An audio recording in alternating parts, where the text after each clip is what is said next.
2 years ago, I joined a Kuwaiti friend of mine on a road trip to America. The aim was to understand the country of capitalism, democracy, and power. Today, I'm sitting with my friend Uthman to discuss what we both learned about where America is and where it's headed. Everyone believes that he has a voice, and it's his right to give that voice. Democracy really is about giving everyone an equal voice. Democracy is not delivery. Democracy is not accomplishing what it was created for. We've become sort of the United States of corporations rather than the United States of America. I never thought that we should have invaded Iraq. Did they find weapons of mass destruction? No, they didn't. When you say about somebody, their enemy, the next point, we must kill them. We need to consider whether there are things we should do or maybe also things that we should absolutely not do, because they might increase the risk of the election of another Donald Trump. I saw Trump as a national security threat. I began to speak. No one cares about the homeless. How many homeless people get to the polls to vote for Biden? No. If you have a president that believes that America's leadership in the world is a force for good, then the White House can have enormous influence. The system is, is rotten. It is very, I think, arrogant of the United States to believe that they know what's best for the entire rest of the world. I hope we saw the American roadmap. You went not only to America, you went to Mexico, you went to Europe, you went to Russia, you met with Snowden. On your journey, what surprised you? We never went to America to at least to prove that America is the dreamland or America the devil. Yeah. We knew that it's neither. It's not the devil of the world and it's not the dreamland. Of course. But the huge distance between the politics or the politicians or the decision making and the real 300 Americans is very huge. There is no similarity neither in priorities or beliefs between the American politicians or decision making and the real people in the streets. That was one of the hugest discoveries that we saw in the American roadmap. I have a mission to understand America. It took me around 3 years to prepare my roadmap. Donald Trump was attacking democracy frontally. Edward Snowden. Traitor. You don't have any money, you're nothing. Because no one cares about the homeless. They're not a voting bloc, really. You know, how many homeless people get to the polls to vote for Biden? No. The company that you referred to from Israel, data mining business, right? That's what we're talking about here. John Brennan is not a good man. This is the man who's on top of the CIA. Jeb Bush, traitor. Why? Also, one of the most shocking things is that you remember when we met Fox, the president of Mexico, we know how much companies or the Fortune 500 influence the decision process in America. But when he was the president of Mexico, it was much more important to develop a relationship with the heads of the Fortune 500 rather than the relationship with the president of the United States. For him to say that, which so is casually, casual, and candidly, it shows the reality of capitalism and democracy in America. We know that, we read it in some papers, but to get it from them like this live, it was of course shocking. And one of the reasons why people contribute to a president's campaign is because these people believe the president is going to do things that they like. I mean, the Fortune 500, to have a good relationship, a good friendship with them that I built was more important to me than having it with the President of the United States. It's most important.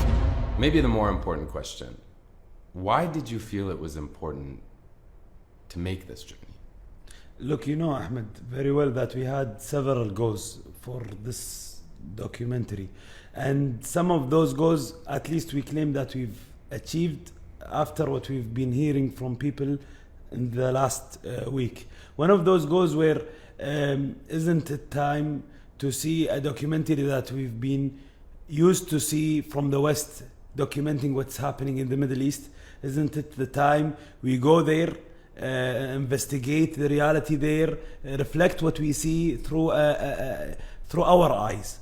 You have a very interesting way of interviewing. I've never seen or had somebody look at me so directly and constantly, which is good. One of the things also that I've learned from your comments, from some of your followers, when one of them said that they went there to meet people when they're ready to talk. So we're used to see politicians, movie makers, when they're in the office, and you know how it is. When they have power. Yeah. And then they have the more appetite to say the truth after they're done. And this is what we were looking for. The beauty of American Roadmap is that most of the people that we've met aren't the enemies of the principles of America. No, they're the part champions. Of it. The champions. The champions. And to hear it from them, it gives validation. Yeah. And compelling. I hope that this is what the people will see from the documentary. I think it's glaring when you see exactly what many of us might suspect, that America is less about spreading democracy and freedom and liberty, and perhaps more about power, profit, and greed. Totally true. I think arrogant of the United States to believe that they know what's best for the entire rest of the world. The system is, is rotten.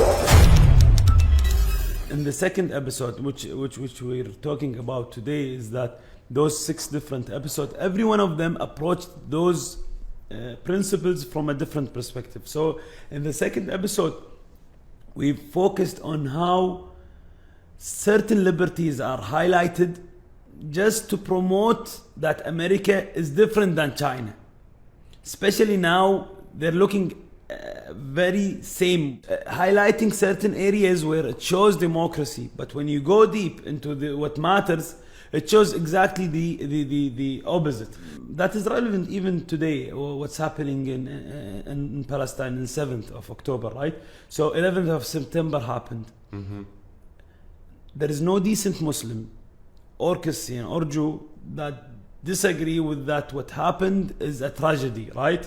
There were more than 2,000 victims, something that will stay in history, that no one should support or not to see as a huge crime against humanity. But then what happened later? Millions of people around the world were killed because of 11th Almost September. that it was an excuse Of to course. advance a plan, or it was an excuse to achieve objectives that otherwise, without this tragedy, would have been more difficult to achieve. And to hear the director of CIA by himself saying that, yeah, we took it a little too far. So far. The CIA, I think, would be a lot different today, because in the aftermath of 9/11, the CIA's counterterrorism program expanded significantly. That's the sad truth. When we look at the systems of mass surveillance as they exist, these were never public safety programs. Terrorism was the justification to gain these powers. It was to explain to the public why new mass surveillance systems were necessary. Privacy is not there anymore. Jails were filled. They needed even bigger jails in Guantanamo. All those laws related to homeland security. To hear them all saying that shows that everyone knows the truth, right? Interrogation program and other types of things, and detaining individuals at these black sites or at Guantanamo, I do think are inconsistent with our democratic principles. And I think it was very, very unfortunate, regretful. So now this is what will happen after 6-7 years. We'll look back to 7th of October and say, oh yeah, well, you know where I am going. I always had the feeling, certainly when I joined CIA, that America was supposed to be that shining light on the hill, and that it was supposed to show by its example how nations and countries and governments should act. That's a crime. That causes harm to the United States. That makes more enemies, that makes people more desperate, and it makes more people resort to violence. I just wanted to jump in because when you said America and China are very similar, some people might hear that and say, oh no, but one's an authoritarian dictatorship or one is, a democracy. But at the end of the day, I think what we both came away with is really understanding how much of democracy in America in this modern moment is a performance. By the way, when I mentioned this, let's say, debate China-America, I was quoting Edward Snowden when he replied on why would I see, for example, America putting a rainbow flag on embassies. So he says that one of the main reasons why they're using that as a label or a flag to be raised on embassies is just to differentiate itself from China. It's not that the United States and China are the same. It's that China has become more liberal. At the same time, America has become more authoritarian and less liberal. And the United States government, I think, doesn't want to recognize or admit publicly that it's becoming more authoritarian over time. And so the way that it responds to this strategically is by showing the areas where it is maximally liberal. Not sure it's who we are as Americans. We're tolerant, we're open. There's other ways to express it that may create less concern in a host country. So they're using those topics just to say that we're different. But when it comes to how wars are decided, economical decisions, taxation, etc., whatever is happening, they look really similar to, even they're using different tools under the name of Congress or whatever, but by the end of the day, the actions are the same. The actions are the same. And the consequences are the same. Yes. And one could even argue that there's more destruction. But China can't, for example, raise a rainbow flag. So this is what makes them different. So let's show liberty through things that they will not harm the companies, that will not harm our army, that will not harm what we care about. I saw several decisions, major decisions. All American wars are against the popular vote. Every single war that has been taken as a decision. This is important too.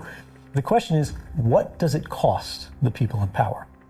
Support for gay marriage does not change how much Nike makes. I think there's people who would say, oh, but there's more rights afforded to the LGBT community or other minorities in America as compared with China or other more dictatorial authoritarian states. I mean, those things may be true. Yes, there is a certain amount of freedom in America, but when we reached or tapped certain topics... When you scratch past the surface of freedom and liberty, you dig a little bit deeper, you start to see a system that's quite rotten. You start to see some of those same truths that govern how a leader in China or other countries around the world that are more authoritarian can conduct themselves in the same way without any consequence and arguably do much more damage and harm because they hold so much power. Totally true. Totally true. And just to clarify this point, look, I'm not saying that there is no democracy in America. But I'm saying there is a democracy that we read in the books, and then there is the American democracy. And what I mean by that is that freedom laws, democracy laws, whatever is there is tools. And there are certain, even minorities that use those tools into gaining more than what they deserve. If you want to watch the documentary series American Roadmap that I'm talking to Uthman about here today, you can watch it on blinks.com or the Blinks app, where you can also find the documentary film about Israel, Tantura, which is of course about one of the many massacres that I think the world needs to know more about.